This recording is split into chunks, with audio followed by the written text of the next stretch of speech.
ฟ้าลงดินเล่รืออำนาจบุญเพลงพระก็คือปราสาทในทาบทองแล้วเนื้อนอกโสมได้ผ่านร้อนผ่านหนาวทั้งความเจริญรุ่งเรืองและความบอบช้ำสาหัสจากสงครามมารุกรานและศึกใน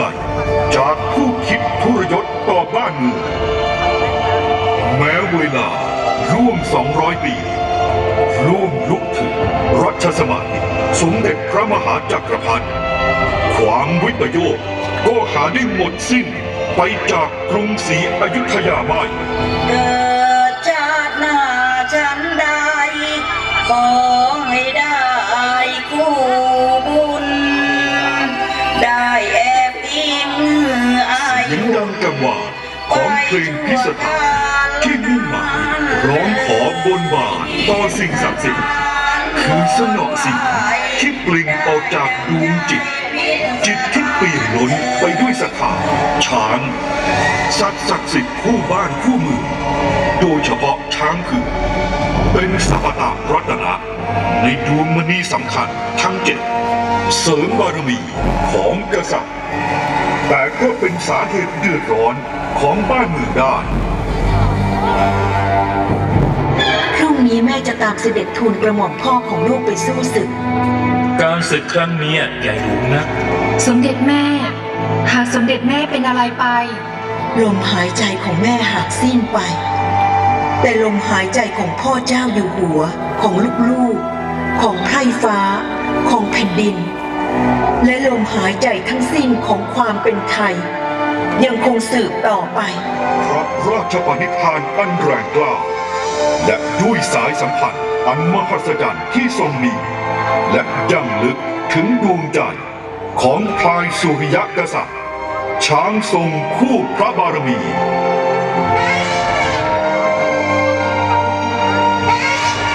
พ่อพลายเจ้าเสียดายชีวิตเจ้าหาไม่จงนำฉันไปสู่บุญกรรมแต่เบื้องหน้าเถิดหากลมหายใจของฉันต้องสิ้นไปแต่ลมหายใจของพ่อเจ้าอยู่หัวและความเป็นไทยจะยังคงอยู่ฉันก็พร้อมยอมสิ้นลมหายใจกระแสของขัตติยราชินีกำซ่าเข้าสู่ร่วงหัวใจของช้างทรงคู่พระไทยแม้จะรู้สึกสลดใจหากเป็นพระราชประสงค์มันก็พร้อมที่จะนำพระแม่เมืองสู่สนามศึกทุ่งมะขามหยองในยามอรุณรุ่งมาถึงทรงช้างพลายสุริยะกษัตริย์เข้าขบวนทัพมุ่งสู่สนามรบ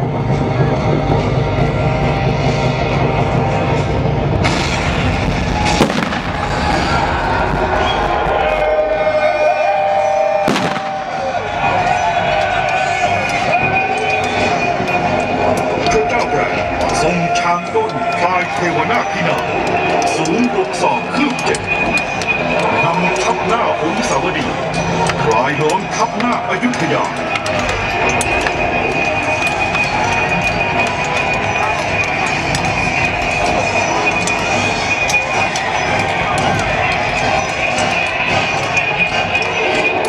สมเด็จพระมหาจักรพรรดิทรงใส่ช้างต้นพลายแก้วจักรวรรดิมุ่งเข้าแก้กลศึกด้วยพระองค์เอง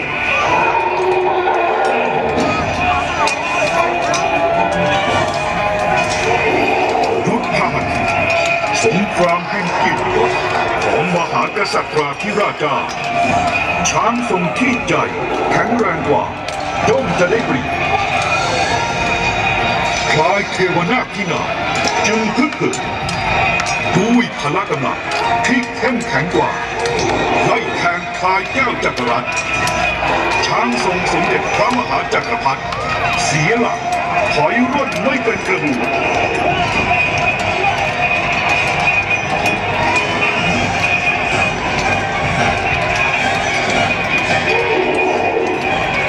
ข้างพระเจ้าแกร่งศพช่องจะเอาชัยตัวเร่งสายช้างไล่ตามหลังหวังเข้าเผด็จศึกทันทีสมเด็จพระสุริโยไทยเห็นสถานการณ์ขับขันทรงเร่งสายช้างส่งตั้งพระทัยเข้าขวางวิถีมฤตยูที่หมายเอาชีวิตพระราชสวามีเอาไว้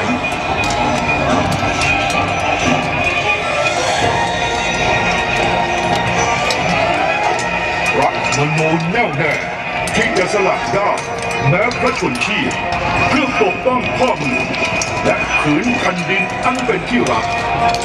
พลัดรักวีรกรรมอันหาญกล้าจึงปรากฏ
สุริโยไทยสู่สวรรคาลัยไกลนักหนาน้อมรำลึกวีรกรรมกษัตริยายุทธหัตถีปกฟ้าป้องแผ่นดิน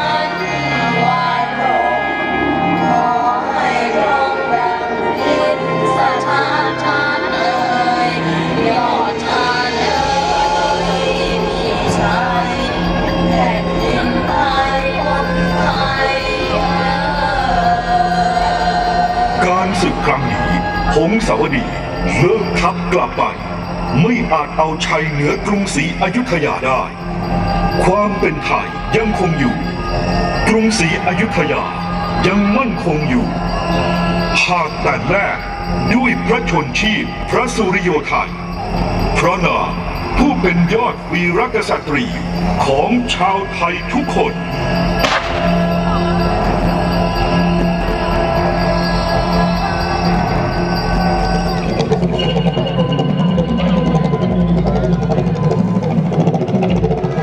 ลูกพ่อจงจำไว้คนเราเกิดมาต้องเสียสละให้แผ่นดินลูกจะไม่หลั่งน้ำตาให้ใครเห็นดูหน้าน้องไว้นะลูกองค์ขาวดูหน้าพี่ไว้นะลูกจงผูกพันความรักกันไว้และให้แสงจันทร์เป็นพยานการข้างหน้าลูกทั้งสามจงช่วยกันรักษาอยุธยาเหมือนดั่งสมเด็จยายพระสุริโยไทยรักษาอยุธยาไว้ด้วยสายพระโลหิตที่ตกต้องพื้นธรณีสักวันหนึ่งลูกจะกลับมาฟื้นคืนไทยองค์นำน้องพี่หากน้องไม่กลับมาพี่จะแลกวิญญาณให้น้องรักจากคืนแผ่นดิน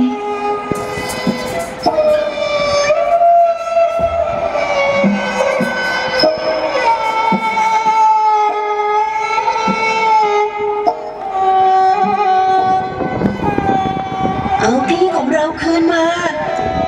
เอาพี่ของเราคืนมาเอาพี่ของเราคืนมาเสียงร่ำไห้อะไรรักบาดลึกดวงใจปวดร้าวยิ่งหนัก ในที่สุดพระองค์ดำจำกล้ำกลืนฝืนยืนหยัดร่างก้าวสู่กรงเล็บหงสาวดีพ่อพลายน้อยที่มายืนรอถวายการจากลาก็คำรามร้องเข้ามาหาด้วยความผูกพันสายใยที่มีต่อกันจึงกลั่นเป็นหยดน้ำใสไหลรินออกมาจากดวงตาพ่อพลายต้องพระวรกายพระองค์ดำสองชีวิตร่ำลากันด้วยอาลัยพี่ชายเอ๋ยยามนี้ข้าต้องจากไกลพี่ช้างจงเอาใจน้องแทนใจข้าสักวันหนึ่งในภายภาคหน้าพลังแห่งโคจรสารและดวงใจข้าจะกลับมากู้แผ่นดินเอาแล้วกันเถอะจะเอาไปเป็นตัวจำนำจะเอาไปเป็นเฉลยก็จงเอาไปแต่เอาใจเราไปไม่ได้ใจเราจะอยู่ที่นี่อยู่กับผู้ที่เรารักและเราจะกลับคืนมากู้แผ่นดิน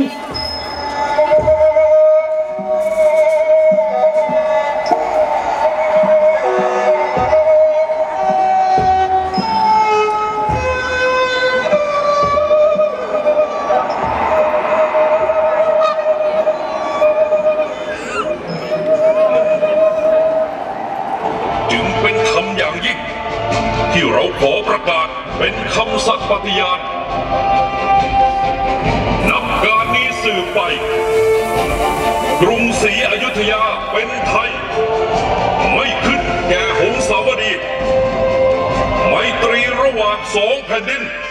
ขาดกัน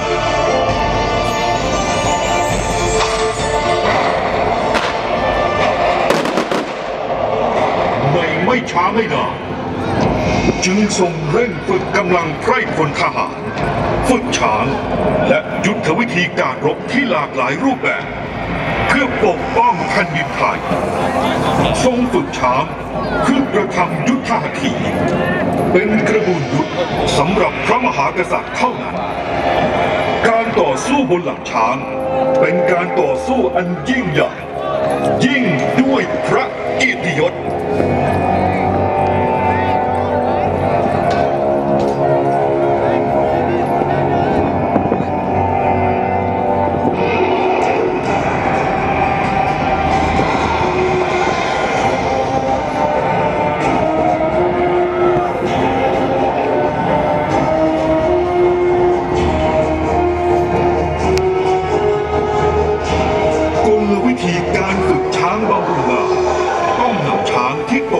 เท่านั้นมาทำการฝึก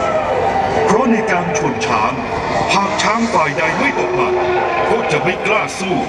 พลอยวิ่งหนีพ่ายแพ้ไปแต่การฝึกช้างที่ตกมันหากควบคุมช้างไม่ได้จะเป็นการเสี่ยงต่ออันตรายถึงการสิ้นชีวิตช้างตกมันคือปรากฏการณ์ที่เปลี่ยนสัตว์รักสงบให้กลายเป็นนักฆ่าที่ดุร้ายและพร้อมที่จะทำลายทุกสิ่งที่ขวางหน้าแม้แต่ควานของมันเอง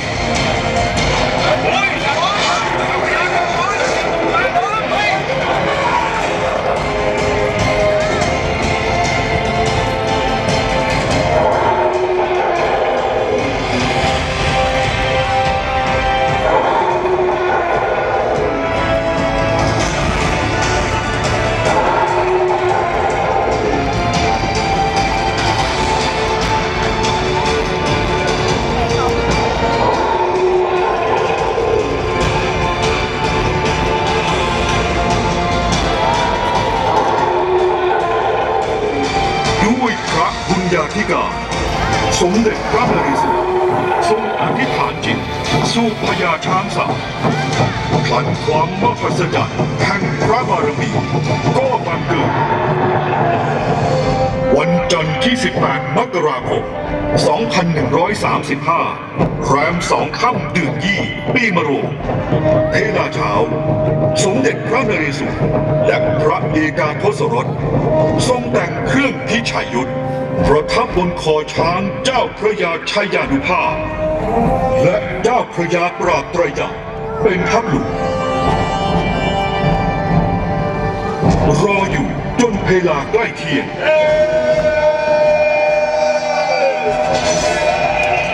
เห็นทัพหน้าของข้าศึกไล่ตีทัพของพระยาศรีสายนรงค์แต่ร่นมา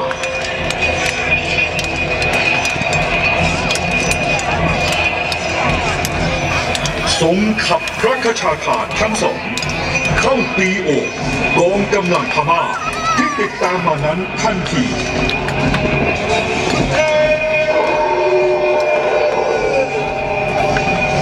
ข้างทัพหน้าของพม่าซึ่งประมาทได้ทีไล่ทหารไทยมาอย่างกระชั้นชิดจนปะทะกับทัพหลวงจึงไม่อาจคิดการแก้ไขพากันแตกกระดูกสับสนหนีกันอ้นละหม่าน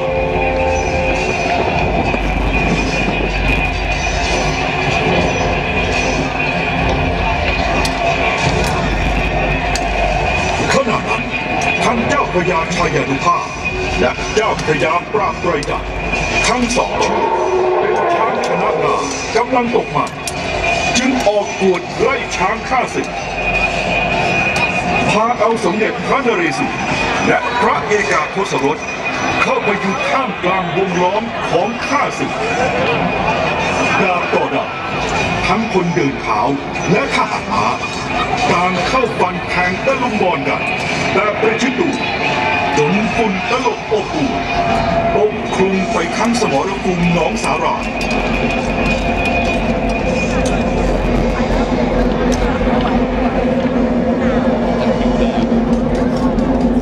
พอฝุ่นจางลงจึงรู้พระองค์ว่าอยู่ท่ามกลางวงล้อมข้าศึกมีเพียงทหารราชองครักษ์และจตุรงคบาลเท่านั้นที่ติดตามมาทันสมเด็จพระนเรศวรทรงตั้งพระสติทรงมั่นคงไม่หวาดหวั่นทรงมองเห็นหนทางเอาชนะศึกเพียงประการเดียวคือการกระทำยุทธหัตถีจึงขับช้างพระที่นั่งตรงไปเบื้องหน้าช้างของพระมหาอุปราชาแล้วตรัสด้วยความคุ้นเคยมาก่อนว่าพระพี่พระผู้พานพบบุตรดมเฮยไปชอบเช่นยืนหยุดรบหมายเชิญราชร่วมพจยุทธพเยอเกียรติไว้แห่สืบว่าสองเราไซสุดสิ้นหรือมีพระนเรศออกปากท้าทายตัวเราให้เร่งกระทำยุทธหัตถีถ้าเรามีรักคำและโหมเข้าตีด้วยกำลังทหารที่ได้เปรียบก็จะชนะได้มิยากแต่ทว่าหากปฏิเสธคำท้าทายดังนี้แล้วต่อไปในภายภาคหน้าที่ไหนเลยขุนทหารและไพร่คนพม่ารามันทั้งปวงหรือจะยอมรับนับถือในตัวเราจำจะเข้าชนช้างให้รู้ดีรู้ชั่วในครั้งนี้พระมหาอุปราชาได้ยินดังนั้นก็เกิดขัตติยมานะกษัตริย์ขับพลายพัทกรช้างทรงออกมา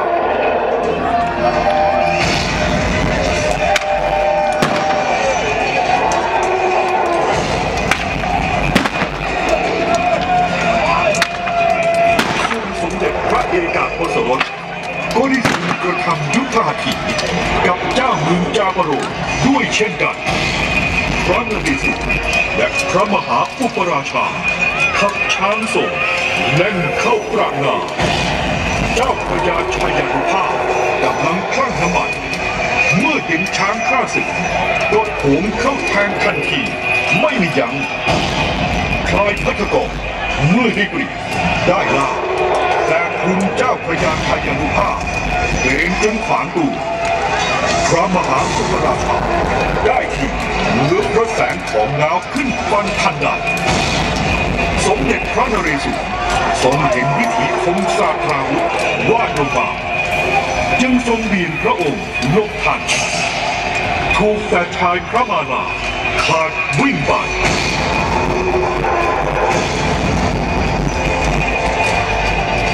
ข้างเจ้าพระยาชายานุภาพครั้นสะบัดหลุดก็เข้ารุกทิ่มแขนชิงจังหวะได้ทีเข้าล่างแบกรุนเอาพายพัทรกจนเบนตัวออกสมเด็จพระนเรศวรได้จังหวะดำรงพระองค์ขึ้นจ้วงฟันด้วยกระแสงของน้ำเต้นแรงถูกพระมหาอุปราชาที่ไหล่ขวาขาดสะพายแน่นซบลงสิ้นพระชนบนคอช้างทันทีนับเนื่องแต่มหาสงครามยุทธหัตถีณสมรภูมิหนองสาหร่ายสมเด็จพระนเรศวรมหาราชเจ้าทรงกระทำศึกชนช้างเอาชนะพระมหาอุปราชาลงได้อย่างราบคาบอีกทั้งยังทรงแผ่พระมหากฤษฎาธิการไปทั่วทั้งดินแดนสุวรรณภูมิตลอดเหนือใต้ออกตกต่างกลั้นกราม